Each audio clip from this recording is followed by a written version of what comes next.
Hallelujah. Pentecostal assembly church Bokaro steel city आज के सभा में आपका स्वागत करता है। आज के स्वरों को झुकाएं और हम प्रार्थना करें और प्रार्थना से अपने सभा को हम लोग शुरू करें। पवित्र महान जीवित सामर्थी सेनाओं के यहोवा परमेश्वर, बड़े नम्रता और दीनता के साथ तेरे चरणों के पास आते हैं। तेरा धन्यवाद करते हैं प्रभु जी, सुंदर समय के लिए, सहभागिता के लिए जो आपने हमें दिया है कि एक बार फिर आपके चरणों पर इकट्ठे होकर आपकी महिमा, प्रशंसा और स्तुति और जय जयकार कर सकते हैं। प्रभु जी, आपने प्रतिज्ञा किया है कि जहां कहीं मेरे नाम से 2 या 3 इकट्ठे होते हैं, मैं उनके बीच में होता हूं। और प्रभु जी, आज हमारे बीच में हमें से प्रत्येक को आशीर्वाद देने के लिए, आज के वचन के लिए हम प्रार्थना करते हैं। प्रभु जी, होने दे आज का वचन गिरकर हमारे दिलों में और 100 गुना फल लाए प्रभु, कि आपकी महिमा, प्रशंसा और स्तुति और जय जयकार हमारे जीवन के द्वारा होने पाए। अपने से प्रत्येक के साथ हो, मुझ नाचीज के साथ हो प्रभु, मुझ में होकर तू बोल कि तेरी महिमा और प्रशंसा होने पाए और आज के आत्मिक भोजन हम प्राप्त करने पाए। सारी गौरव, महिमा, प्रशंसा प्रभु यीशु तुझे देते हुए ये प्रार्थना अपने उद्धारकर्ता प्रभु यीशु ख्रिस्ट के ही नाम में चाहते हैं। सुन और ग्रहण कर। आमीन, आमीन।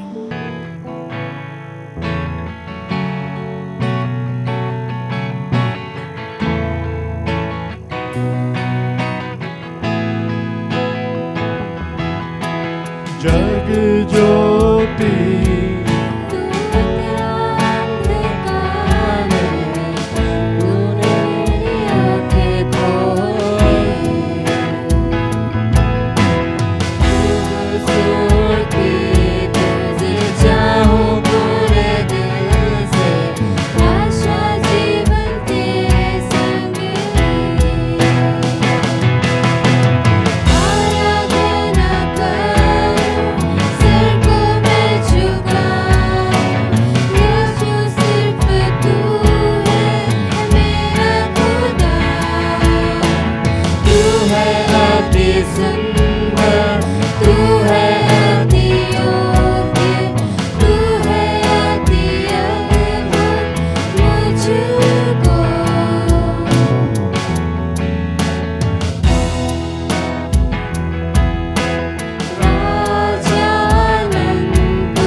above all power, above all things, above all nature and all created things, above all wisdom and all the ways of man.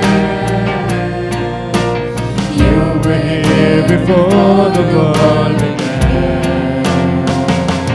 Above all kingdoms, above all thrones, above all wonders, above all that's ever known, above all realms and treasures of the earth. There's no way to measure what you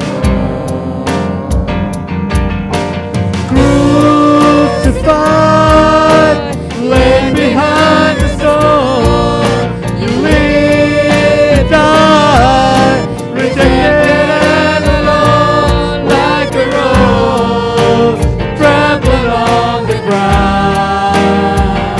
You took the fall and thought of me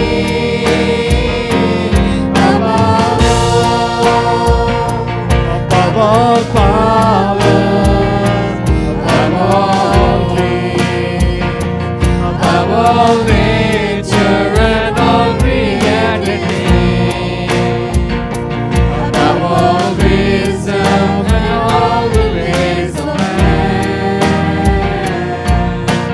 You waited before the world began. Above all kingdoms, above all thrones, above all wonders the world has ever known, above all wealth and treasures of the earth. There's no way to measure what you crucified, laid behind the stone, you lived, died, rejected and alone, like a rose trampled on the ground. You took the fall and thought of me above all. Crucified, laid behind the stone, you lived, died, rejected and alone, like a rose trampled on the ground. You took the fall and thought of me above all. Like a rose trampled on the ground, you took the fall and thought of me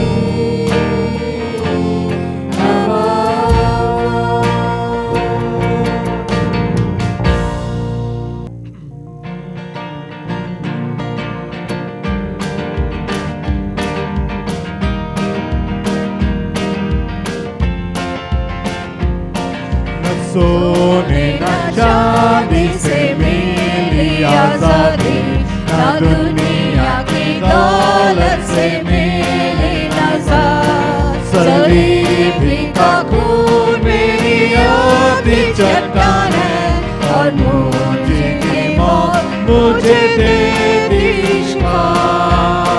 मैं हूँ आजाद बंधन के द्वारा, सोना मेरा दाम न था, पर मेरा दाम मसीह का खून है, बड़ा दाम मोहब्बत का। न सोने न चांदी से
एक और गीत गाएंगे, आ वो प्यारी सलीब मुझको।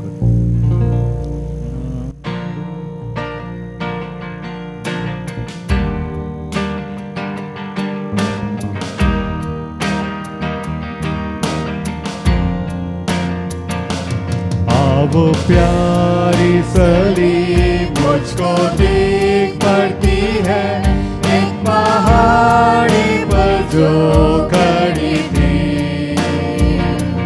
कि मसीह मासूम मेरा दामन उठा, गुनहगारों की खातिर जानी, पास ना छोड़ूंगा प्यारी दुनिया में होगा कया, लिपटा रहूंगा मैं उसी से,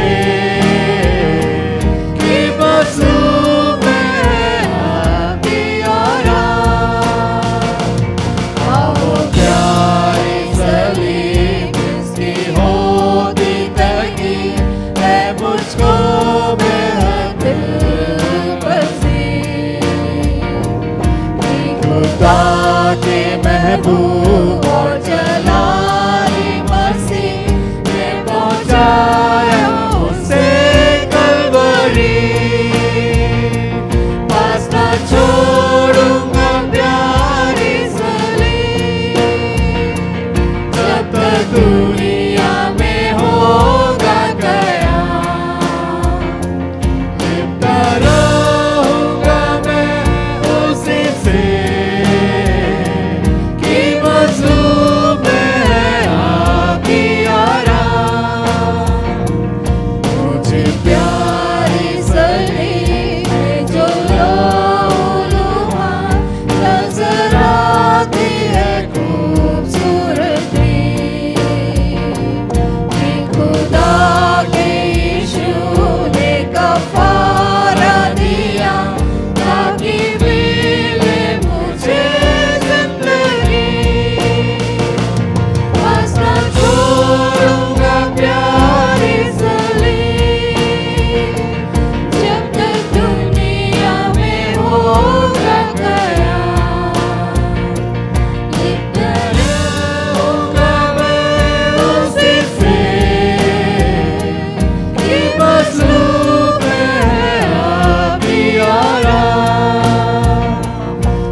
जीवन शैली को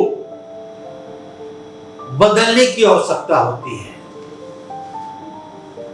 बहुधा ये देखा जाता है कि धीरे धीरे हम परमेश्वर से दूर हो जाते हैं। धीरे धीरे शैतान हमारे जीवन में पाप लाता जाता है, जिससे हम परमेश्वर से दूर हो जाते हैं और परमेश्वर के आशीष से वंचित हो जाते हैं, रहित हो जाते हैं।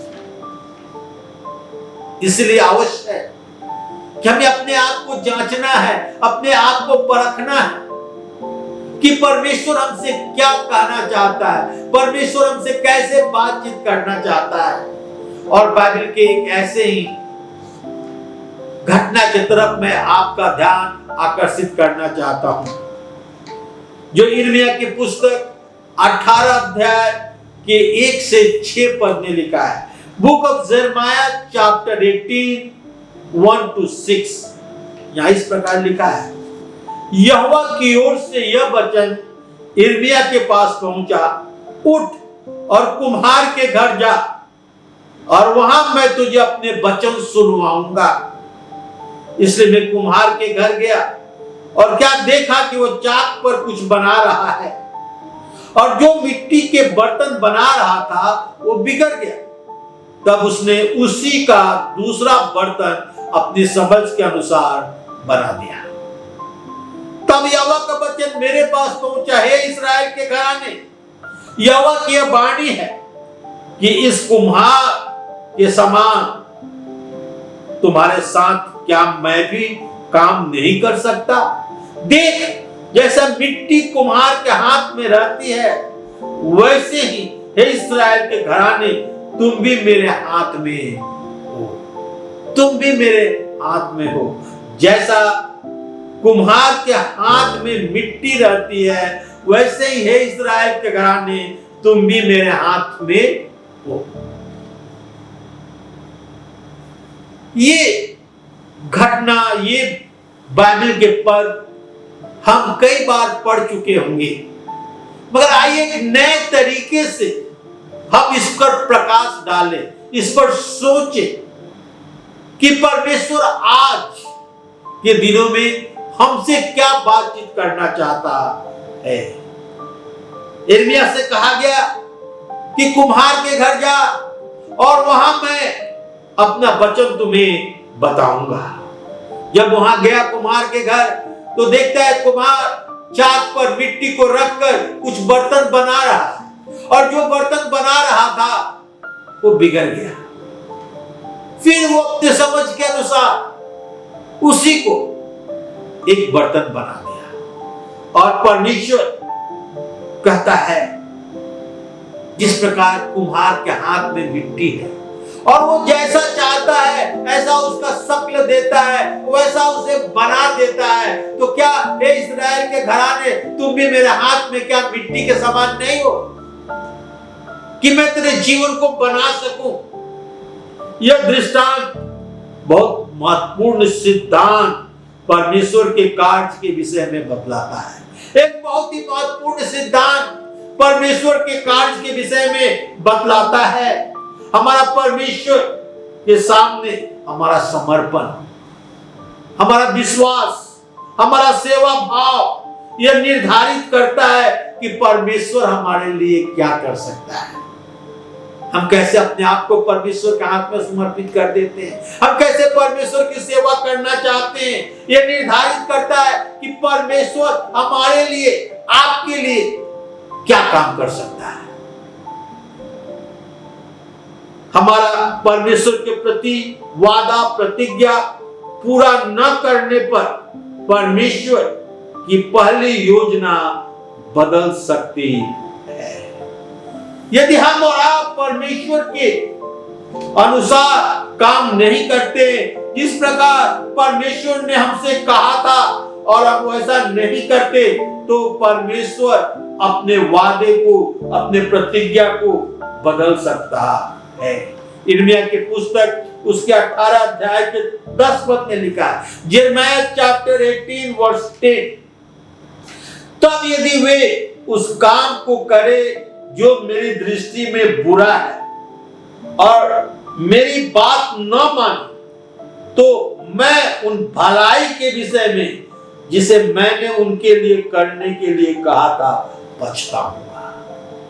परमेश्वर हमारे लिए, आपके लिए एक ये अच्छा योजना बनाया है, हमें आशीर्वाद देने के लिए कहा है, हमें आगे बढ़ाने के लिए कहा है। परंतु यदि हम परमेश्वर के बात को न माने या उसके दृष्टि में बुरा कार्य करे, तो परमेश्वर पछताएगा कि वो हमें आशीर्वाद देने के लिए सोचा था, अपने विचार किया था, और वो अपने विचार को बदल सकता है। हमारे और आपके जीवन में वो अपने विचार को बदल सकता है। परमेश्वर स्वतंत्र है कि वो अपने विचार को हमारे जीवन के लिए बदल सके। हम उसकी आज्ञा न मानकर उसके प्रति विद्रोह करते हैं, तो हमारे जीवन में वो अपनी योजना को बदल सकता है और विनाश ला सकता है। तो हमें और आपको अपने आप को जांचना है कि हम परमेश्वर के प्रति हमारा समर्पण, हमारी सेवा, हमारा विचार, हमारा विश्वास कैसा है। कभी हम उससे हटे नहीं, भटके नहीं, हम परमेश्वर के साथ साथ चले। दूसरी तरफ हम अपने स्वभाव के कारण नाश होने वाले थे, बर्बाद होने वाले थे, परमेश्वर के आशीर्वाद से वंचित होने वाले थे, अलग होने वाले थे। पर हम अपने मन को फिरा कर और परमेश्वर के पास आते हैं, उसकी आज्ञा को मानते हैं, उसके कहना को मानते हैं, उसके रास्ते पर चलते हैं, तो फिर परमेश्वर पछताता है और अपने विचार को हमारे जीवन के लिए बदल डालता है। यदि हमें नाश करने का विचार किया है, हमें बुराई करने का विचार किया है और हमारे साथ आशीर्वाद न देने का आशीर्वाद किया है, तो फिर वो पछता कर और बदल देता है। जब लौट कर उसके पास आते हैं, उसके प्रति हम अपने जीवन को समर्पित कर देते हैं, सेवा भाव रखते हैं, तो बदल कर और आशीर्वाद देने की योजना बना लेता है। आज इसके विषय में देखेंगे। परमेश्वर ने इस्राएलियों को चुना था। जब वो मिस्र में गुलाम में थे तो परमेश्वर ने कहा, मैं तुझे एक ऐसे देश में ले जाऊंगा जहां दूध और मधु की धारा बहती है। और हम जानते हैं किस प्रकार परमेश्वर आश्चर्यजनक काम करके उन्हें मिस्र देश से निकाला। और बार बार इस्राएली परमेश्वर के प्रति विद्रोह किए, परमेश्वर की आज्ञा को न माने। उनके बीच में परमेश्वर ने बहुत सारी बीमारी लाया, प्लेग लाया और लोग मरने लगे।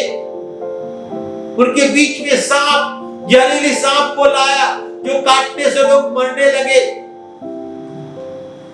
लिखा है कि जितने लोग मिस्र से निकलकर कनान की ओर जा रहे थे, उनमें से कुछ ही लोग अंगुलियों पर गिनती के अनुसार कनान में पहुंच पाए। बाकी सब के सब 40 वर्षों में मरुभूमि में, जंगल में मार दिए गए, क्योंकि उन्होंने परमेश्वर पर विश्वास नहीं किया, उन्होंने प्रतिज्ञा को, देश को नहीं देखा। मेरे भाई और बहनों, हमें परमेश्वर पर विश्वास करना है। वे 40 वर्ष तक जंगल और मरुभूमि में घूमते रहे और वे नाश किए गए। केवल कुछ ही लोग कनान पहुंच नहीं पाए। दूसरी तरफ परमेश्वर ने योना से कहा कि मैं निनवे को नाश करने पर हूं, बर्बाद करने पर हूं, निनवे देश को नाश कर दूंगा, तू जा और वहां पर लोगों को प्रचार कर। इस कहानी को भी हम जानते हैं। योना तार्शीश को भागने लगा, परमेश्वर किस प्रकार उसको निनवे में ले गया। और जब वे प्रचार करने लगा निनवे में, तो निनवे के लोगों ने अपने मन को फिराया, अपने जीवन को परमेश्वर के प्रति समर्पित किया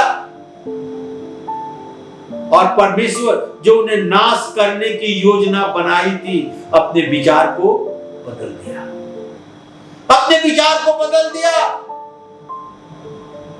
और उन्हें नाश नहीं किया, क्योंकि अपने मार्ग को सुधारे, वो परमेश्वर की ओर फिरे, अपने बुरे चालों से फिरे।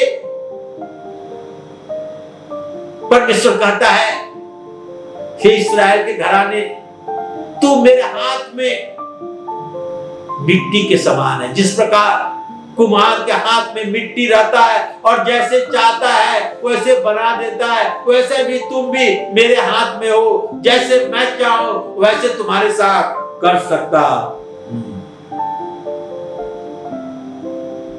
लूका के सुसमाचार उसके 15 अध्याय में उराम पुत्र के दृष्टांत को हम जानते हैं। सब कुछ लेकर दूर देश चला गया, कुकर में उड़ा दिया। उस देश में अकाल पड़ा, सुअर चराने का काम मिला। अब उस सुअर के फल, जो फल सुअर खाते हैं, वो खाने का वो विचार करने लगा, क्योंकि कोई उसे कुछ खाने को नहीं देता था। अपने आप में आया। कहने लगा मेरे पिता के घर में बहुत सारे ऐसे लोग हैं, काम करने वाले हैं, नौकर हैं, जिन्हें खाने से अधिक रोटी मिलती है। मैं यहाँ भूखा मर रहा हूं। मैं लौट कर अपने पिता के पास जाऊंगा, कहूंगा पिताजी मैं तेरे योग्य नहीं रहा कि तेरा पुत्र कहलाऊं, एक दास की नाई मुझे रख ले। पश्चाताप करता है, लौटकर पिता के पास लौटता है। प्रभु यीशु मसीह ने उदाहरण दिया, उसी प्रकार जब हम और आप पिता के पास लौटते हैं, तब ये दूर ही रहते हैं, तो परमेश्वर पिता हमारा स्वागत करता है, गले लगा लेता है, जिस प्रकार रमों के पुत्र के पिता ने किया। वो अपनी मानसा, वो अपनी योजना बदल देता है। हम नाश होने के लिए जब सोचे गए थे, जब लौट कर आते हैं तो परमेश्वर हमें आबाद कर देता है, हमें आशीर्वाद देता है। कहता है हे इस्राएल के घराने, जिस प्रकार कुम्हार के हाथ में मिट्टी है, वैसे ही तुम भी मेरे हाथ में हो, और जैसा मैं चाहूं वैसा बना सकता हूं। दो डाकू प्रभु यीशु मसीह के दाहिने और बाएं क्रूस पर चढ़ाए गए थे। एक ने ठट्टा किया, दूसरों ने कहा कि हे स्वामी, जब तू अपने राज में आए तो मेरी सुधि लेना। प्रभु यीशु मसीह ने कहा आज ही तू मेरे साथ स्वर्गलोक में होगा। वो डाकू, हत्या करने वाला, डकैती करने वाला, जब लौटकर प्रभु यीशु मसीह से विनती की, अपने मनों से पश्चाताप किया, तो प्रभु यीशु मसीह ने उससे कहा आज ही तू मेरे साथ स्वर्गलोक में होगा। क्लियर कॉन्शियस, शुद्ध विवेक, शुद्ध विवेक। हमें और आपको शुद्ध विवेक चाहिए। उदाहरण के रूप में अनबी पहला सामुएल 24 अध्याय के 1 से 22 पद देखेंगे तो मालूम होगा, क्या मालूम होगा कि साउल सेना लेकर दाऊद के पीछे पड़ा हुआ है कि उसे मार डाले। दाऊद एक गुफा में अपने लोगों के साथ छुपा हुआ है, और उस गुफा में साउल जाता है नित्य क्रिया से निवृत्त होने के लिए। उसके लोगों ने उसे उस्काया कि मार डाल, आज परमेश्वर यहोवा ने साउल को तेरे हाथ में कर दिया है। दाऊद कहता है मैं परमेश्वर का अभिषिक्त को न छूऊंगा, और उसके बागे को छोड़कर काट लिया, और फिर भी पश्चाताप किया उसके लिए। उसने बागे को छोड़कर कहा, शुद्ध विवेक दाऊद का था।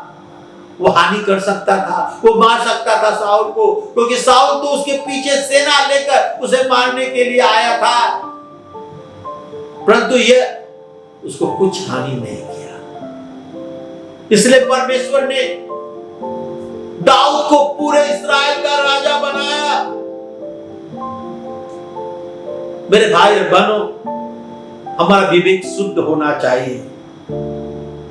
मत्ती सच्चे सुसमाचार उसके 2 अध्याय के 1 से 12 पद पढ़ेंगे तो मालूम होगा कि प्रभु यीशु मसीह एक घर में थे।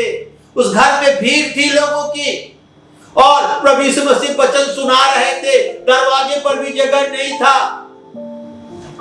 तब 4 पुरुष एक झोले के मारे हुए को लेकर आए, और उन्हें जगह नहीं मिला, इसलिए रूफ को, छत को खोल दिया और खाट पे बांधकर और उसे प्रभु यीशु मसीह के सामने उतार दिया। शुद्ध विवेक।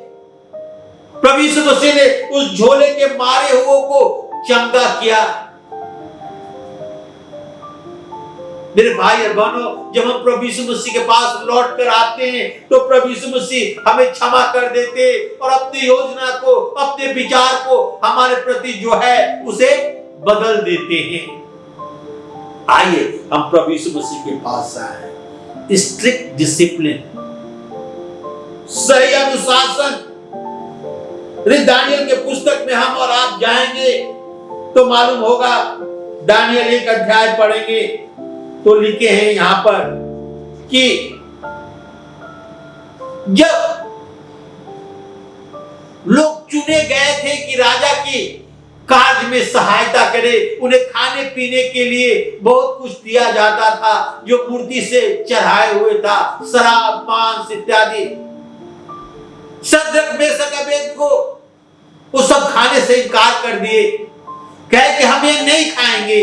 खाने हारा और पिलाने हारा ने कहा, यदि तुम्हारे चेहरे पर उदासी छाए करेगी तो राजा हमसे पूछेगा कि ऐसा क्यों है। उन्होंने कहा कि 1 महीना हमें 7 पात ही खाने को दिया जाए और हमारे चेहरे को देखा जाए और उन लोगों से मिलाया जाए जो मांस और शराब खाते हैं, और आप देखिएगा कि हमारा चेहरा उनसे अधिक प्रसन्न और चमकता हुआ है। स्ट्रिक्ट डिसिप्लिन, परमेश्वर के सामने हमें अपने आप को अनुशासित रखना है, अनुशासन में रखना है। नो क्रिकेट पाथ, सीधी सड़क, गलत रास्ता नहीं, टेढ़ा रास्ता नहीं। यदि हम और आप मरकुस सुसमाचार 1 अध्याय के 1 से 8 पढ़ेंगे तो यहाँ यूहन्ना बपतिस्मा देने वाले के विषय में लिखा हुआ है, जो प्रभु यीशु मसीह के आने की खबर सुना रहा था। आइए हम देख ले मरकुस सुसमाचार उसके 1 अध्याय के 1 से 8 पर हम देखते हैं यहाँ पर कि यूहन्ना बपतिस्मा देने वाला परमेश्वर के पुत्र यीशु मसीह का सुसमाचार का आरंभ, जैसा ऐसा भविष्यवक्ता की पुस्तक में लिखा गया है, देख मैं अपने दूत को तेरे आगे भेजता हूं जो तेरे लिए मार्ग सुधारेगा। जंगल में पुकारने वाले का सब सुनाई दे रहा है कि प्रभु का मार्ग तैयार करो और उसके सड़क सीधा करो। यूहन्ना आया जो जंगल में बपतिस्मा देता और पापों के क्षमा के लिए मन फिराने का बपतिस्मा का प्रचार करता था, और सारे यहूदिया देश के और यरूशलेम के सब रहने वाले निकलकर उसके पास गए कि उसने पापों को मानकर यरदन नदी में उसे बपतिस्मा ले। यूहन्ना तो ऊंट रोम का वस्त्र पहने और अपनी कमर में चमड़े का पटुका बांधे रहता और टिड्डियां और वन मधु खाया करता था, और यह प्रचार करता था कि मेरे बाद आने वाला है जो मुझसे शक्तिमान है, मैं इस योग्य नहीं कि झुककर उसके जूते का बंधन खोलूं। हम यहाँ देखते हैं कि यूहन्ना बपतिस्मा देने वाला यहूदिया और यरूशलेम के रहने वाले लोगों को बपतिस्मा देता था पाप का मन फिराने का, कि लोग मन फिराकर प्रभु यीशु मसीह के पास आए। क्लियर कॉन्शियंस, स्ट्रिक्ट डिसिप्लिन और राइट प्रायोरिटीज। सही प्राथमिकता क्या है हमारे और आपके जीवन में? सही प्राथमिकता क्या है? यहोशू की पुस्तक उसके 24 अध्याय के कुछ पदों को पढ़ेंगे तो मालूम होगा। आइए हम 14 और 15 पद पढ़ ले। यहोशू 24 अध्याय के 14 और 15 पद। इसलिए अब यहोवा का भय मानकर उसकी सेवा खराई और सच्चाई से करो, और जिन देवताओं को सेवा तुम्हारे पुरखा महानंद के उस पार मिस्र में करते थे उन्हें दूर करके यहोवा की सेवा करो। और यदि यहोवा की सेवा करना तुम्हें बुरी लगे तो आज तुम चुन लो कि तुम किसकी सेवा करोगे, चाहे उन देवी देवताओं की जो जिनकी सेवा तुम्हारे पुरखा महानंद के पार करते थे, चाहे एमोरियों की देवताओं की सेवा करोगे जिनके देश में तुम रहते हो, परंतु मैं तो अपनी घराने समेत यहोवा की सेवा नित्य करूंगा। परंतु मैं तो अपनी घराने के समेत यहोवा की सेवा नित्य करूंगा। हम यहां देखते हैं यहोशू कहता है कि तुम चुन लो तुम क्या करोगे, परंतु मैं तो यहोवा की सेवा नित्य अपनी घराने समेत करूंगा। सही प्राथमिकता हमारे और आपके जीवन में सही प्राथमिकता यही है कि हम यहोवा की सेवा करें, उसके पीछे चले, उसकी महिमा और प्रशंसा करें। क्या हम और आप प्रभु के पीछे चलेंगे? मत्ती के सुसमाचार उसके 6 अध्याय के 33 पद में लिखा है, इसलिए पहले तुम उसके राज और धर्म की खोज करो तो ये सब वस्तुएं तुम्हें मिल जाएगी। हमें और आपको परमेश्वर के राज और धर्म की खोज करना है। मत्ती सुसमाचार और उसके 6 अध्याय के 25 से 33 पद मैं आपके सामने पढ़ना चाहता हूं। 6:25, इसलिए मैं तुमसे कहता हूं कि अपने प्राण के लिए चिंता न करना कि हम क्या खाएंगे और क्या पिएंगे, न अपने शरीर के लिए कि क्या पहनेंगे। क्या प्राण भोजन से और शरीर वस्त्र से बढ़कर नहीं। आकाश के पक्षियों को देखो, न बोते हैं, न काटते हैं, न खत्तों में बटोरते हैं, तो अभी तुम्हारा स्वर्गीय पिता उन्हें खिलाता है। क्या तुम उससे अधिक मूल्यवान नहीं? तुम में से कौन है कि चिंता करके अपनी अवस्था में एक घड़ी नहीं बढ़ा सकता है? और वस्त्र के लिए क्यों चिंता करते हो? जंगली शोषणों पर ध्यान करो, वे कैसे बढ़ते हैं, ना तो परिश्रम करते ना काटते हैं। तो अभी तुमसे कहता हूं कि सुलेमान ने अपनी सारी वैभव में उनमें से किसी एक के समान वस्त्र पाने में ना था। इसलिए जब परमेश्वर मैदान की घास को जो आज है कल फाड़ में झोंकी जाएगी ऐसा वस्त्र बनाता है, तो हे अविश्वासियों, तुमको वो क्यों करना पहचानेगा। इसलिए चिंता करके या ना करना कि हम क्या खाएंगे, क्या पिएंगे या क्या पहनेंगे, क्योंकि अन्य जाति इन सब वस्तुओं की खोज में रहते हैं और तुम्हारा स्वर्गीय पिता जानता है ये सब वस्तुएं तुम्हें चाहिए। सो कल के लिए चिंता न करना कि क्या खाएंगे, क्या पिएंगे या क्या पहने, कल की चिंता आप कर लेना। पहले तुम उसके राज और धर्म की खोज करो। परमेश्वर के राज और धर्म की हमें खोज करना है और सारी वस्तुएं हमें मिल जाएगी। आज हमने देखा कि परमेश्वर ने यिर्मयाह से बातचीत किया कि तुम कुम्हार के घर जा, वहां मैं तुझे बताऊंगा, अपने वचन को सुनवाऊंगा। जब कुम्हार कुछ बना रहा था तो देखता है कि उसके हाथ से जो मिट्टी की लोग बर्तन बना रहा था बिगड़ गया और अपने समझ के अनुसार वो दूसरे बर्तन को बना दिया। परमेश्वर बात करता है यिर्मयाह से, हे इस्राएल के घराने, जिस प्रकार मिट्टी कुम्हार के हाथ में है वैसे भी तुम मेरे हाथ में हो और मैं जैसा चाहूं वैसा बना दूंगा।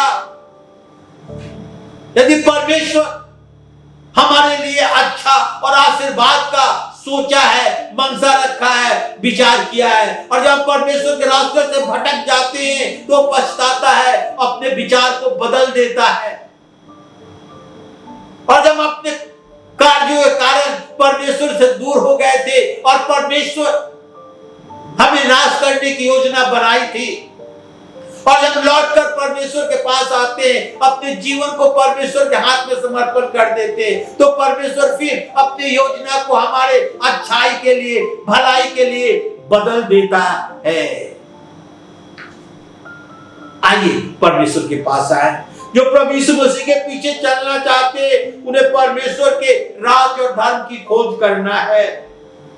याकूब 4 अध्याय के 10 पद में लिखा है, प्रभु के सामने दीन बनो तो तुझे शिरोमणि बनाएगा। हमारा परमेश्वर के सामने संपन्न निश्चय करना है कि परमेश्वर हमारे जीवन में क्या कर सकता है। परमेश्वर की योजना को अपने जीवन में लागू करे। परमेश्वर आकाश के झरोखे को खोलकर और आशीर्वाद की बारिश आपके ऊपर उड़ेल देगा। परमेश्वर स्वतंत्र है कि अपनी योजना को बदलने के लिए। परमेश्वर स्वतंत्र है अपनी योजना को बदलने के लिए, अच्छा काम करने के लिए, आशीर्वाद देने के लिए या नाश करने के लिए भी। दूसरा तिमोथी 2 अध्याय के 20 और 21 पद में लिखा है, बड़े घर में न केवल सोने चांदी ही के पर काठ और मिट्टी के भी बर्तन होते हैं, कोई कोई आदर और कोई कोई अनादर के लिए। यदि कोई अपने आप को इनसे शुद्ध करेगा तो वह आदर का बर्तन पवित्र ठहरेगा और अपने स्वामी के काम आएगा और हर भले काम के लिए तैयार किया जाएगा। कहता है घर में नाना प्रकार के बर्तन होते हैं, सोने चांदी पीतल काठ मिट्टी, और कोई आदर के लिए कोई अनादर के लिए। पर जब हम अपने आप को शुद्ध करते हैं तो परमेश्वर के काम आते हैं, अपने स्वामी के काम आते हैं और भले काम के लिए इस्तेमाल किए जाते हैं। मेरे भाई और बहनों, आप अपने आप को परखें। हमें इस्राएलियों की इतिहास देखने की आवश्यकता है, जो मिस्र से निकले कनान देश में जाने के लिए। जब वो परमेश्वर से विद्रोह किए, परमेश्वर उनके बीच में बीमारी भेजा, नाश होते गए। 7 जहरीले सांप भेजे, काट कर नाश होते गए। जब वो परमेश्वर की ओर फिरे, परमेश्वर उनकी सहायता मदद और अगुवाई किए। निन्वे देश के लोगों के समान हमें पश्चाताप करके परमेश्वर के पास आना है कि परमेश्वर अपने मंशा को, परमेश्वर अपने विचार को, परमेश्वर अपनी योजना को हमारे लिए आशीर्वाद में बदल दे और हमें नाश ना करे और हम परमेश्वर से आशीष पाएं। आइए हम परमेश्वर के पास आए, अपने आप को नम्र और दीन करते हुए कि परमेश्वर की योजना हमारे और आपके जीवन में पूरी हो। आइए अपने को झुकाएं और प्रार्थना करें। पवित्र महान जीवित सामर्थ्य प्रभु, धन्यवाद स्तुति गौरव महिमा और प्रशंसा करते हुए तेरे चरणों के पास आते हैं। तेरा धन्यवाद करते आज के सुंदर समय के लिए जो तूने हमें दिया प्रभु। ये वचन हमारे हृदय में गिरकर 100 गुना फल लाए प्रभु। हम लौटकर तेरे पास आए और तेरे आशीर्वाद को पाए। सारी गौरव महिमा प्रशंसा प्रभु यीशु तुझे देते हुए ये प्रार्थना अपने उद्धार करता प्रभु यीशु ख्रिस्ट के नाम में चाहते हैं। सुन और ग्रहण कर। आमीन आमीन। जय मसीह। We'll sing this song at the cross.